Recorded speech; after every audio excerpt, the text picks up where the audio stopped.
here to do a ranking the record. Somebody asked me about ranking the songs on this album a bit ago, but it's like the one Dio I don't have, well, one of the first 6 or 7 albums of Dio I don't have. Well, I picked it up yesterday. That's Dio's Holy Diver. So I figured, what the hell, I'll do that today. I literally managed to fuck up my vinyl of this album. Yesterday I went to put it on and I put it down and I realized it was on side 2, so I flipped it, and as I flipped it I dropped it and it slid across my top of my needle arm and I put a scratch in it. Not only did I put a scratch in it, I put a kind of a deep scratch in it. It only dropped like that far. I mean, literally flipped it and it dropped and it slid.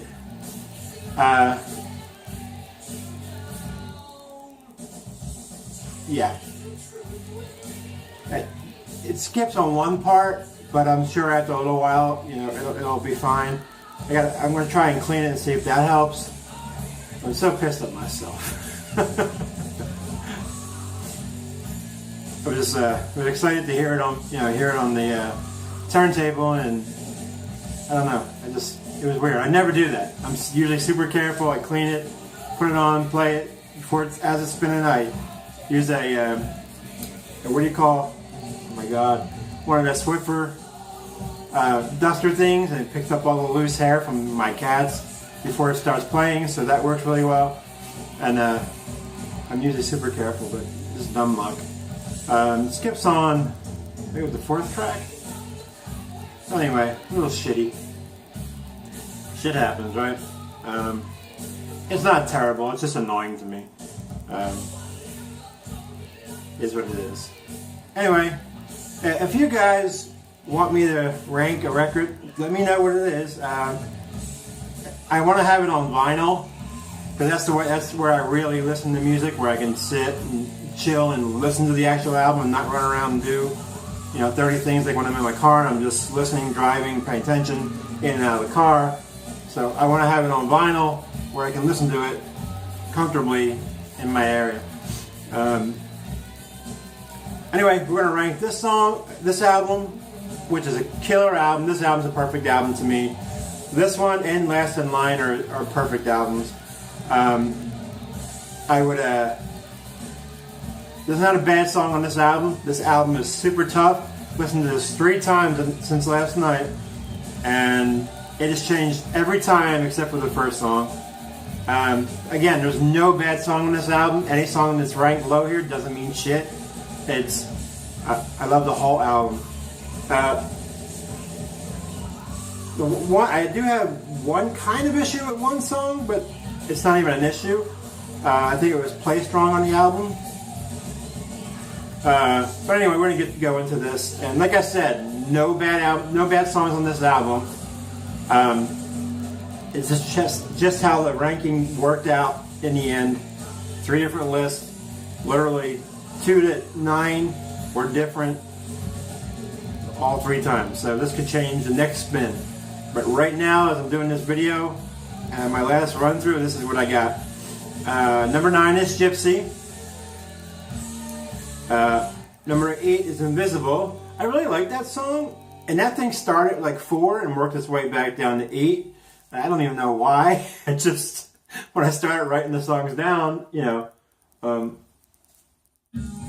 I'm listening to the song, I kind of write it to the side of my list, and I think about where I think it should go, and then it just seemed to drop each listen.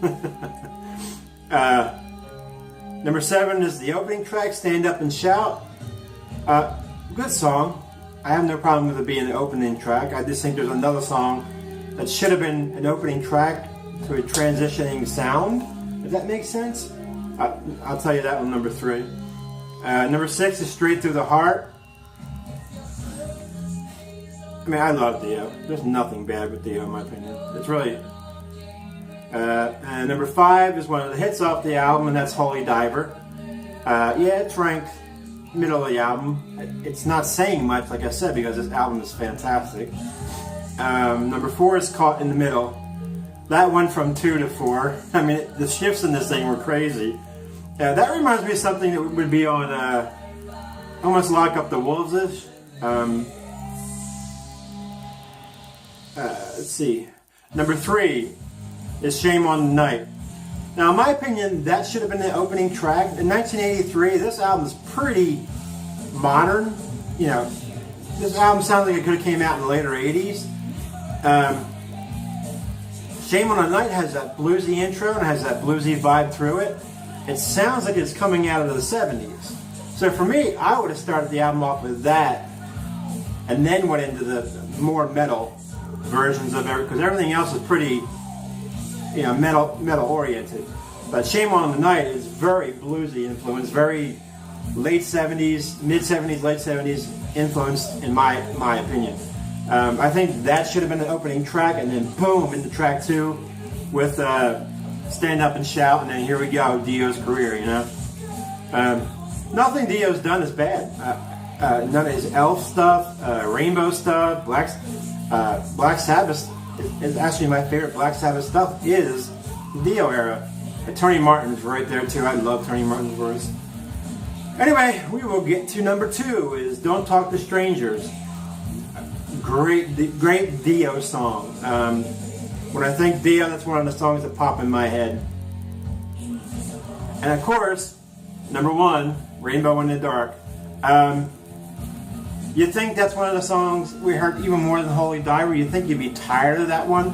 That's one of the songs I will never get tired of. And you first hear that keyboard opening and you think, wow, this is really weird, you know, like, especially for a metalhead back in the day, keyboards were sacrilegious, you know. And then and you hear that guitar riff kick in, and it's like, oh, this works well. And then a whole song. I don't care when this song comes on. Have you ever turned that song off on the radio? Have you ever not moved your head when that's on the radio? Every time. It's just a kick-ass song. CDs, I never forward it. Sometimes Holy Diver, I will forward. So Rainbow in the Dark is my number 1.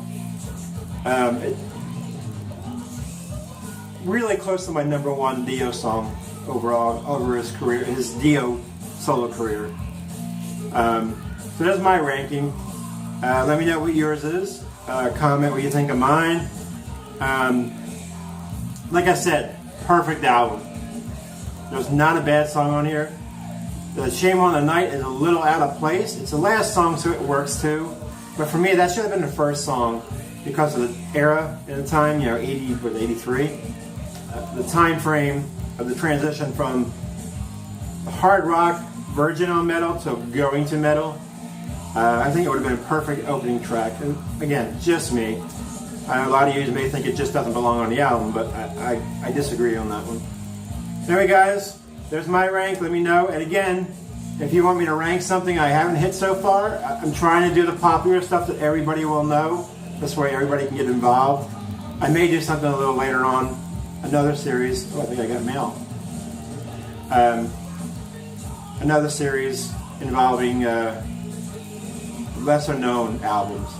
But got a couple ideas for a couple things coming up as well. So thank you guys very much for wasting your time with me and subbing and commenting. I know I say it all the time because I really do appreciate it. Y'all have a good day and get this album. This vinyl sounds incredible, the reissue on Rhino. Yeah, that's all I got to say before I ramble. See y'all later.